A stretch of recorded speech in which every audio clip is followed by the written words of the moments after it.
Welcome back to part 3 of the LittleBird familiarization series by myself, General Protection. Okay, here we're going to just use a couple of things from the last video. We're going to do a coordinated turn.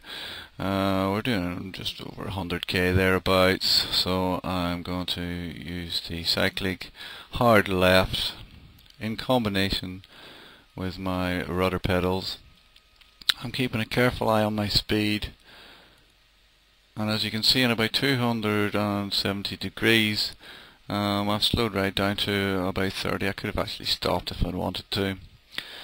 So it's just a matter of coordination, watching your height, trying to keep your height level, maybe picking a point on the canopy and following it around on the horizon. Okay, here I'm going to fly slowly, slower than normal. And what I want you to do is look at the top, the horizontal top of the instrument panel.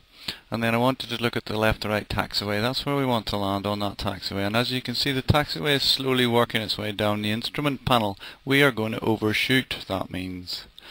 So let me just back up. You can back up to about -50 in this, but then at that point in the LittleBird, the tail starts to move and you have to adjust with the rudder. I'm being a bit casual here at the minute. It's not about that for this video. Okay, so this time what I'm going to do, I'm going to use the same point on the canopy, in other words the left to right top of the instrument panel, but you can pick any point on the framework or whatever. I'm going to pick a constant speed that I'm happy at for my approach.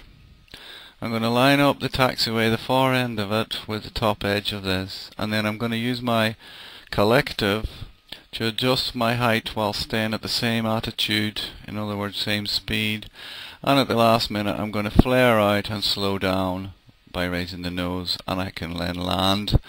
Now I haven't done it in this case because I'm going to go and do another example for you.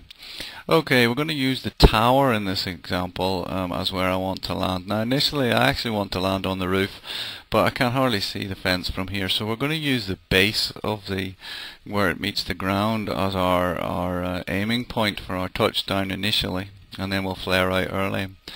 So I'm picking my speed, I'm getting my speed settled down as to the speed I want to approach at, and then I'll use the same horizontal line at the top of the instrument panel again, and I'm going to line it up with the base of this tower and just use my collective rather than my cyclic to adjust my height up and down as necessary to stay in line with the base.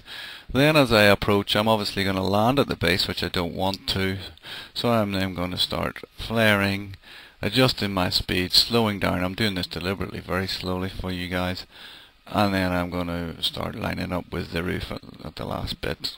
I'll just touch down just for the sake of it. Now what we're going to do is just over the top of the instrument panel, you'll see another flat roof. I'm going to line the instrument panel, the top of it, up with the right hand corner, which is actually going to make me land short because you land where the point is. And a bit later on I'm going to move the instrument panel along the top of the roof about halfway.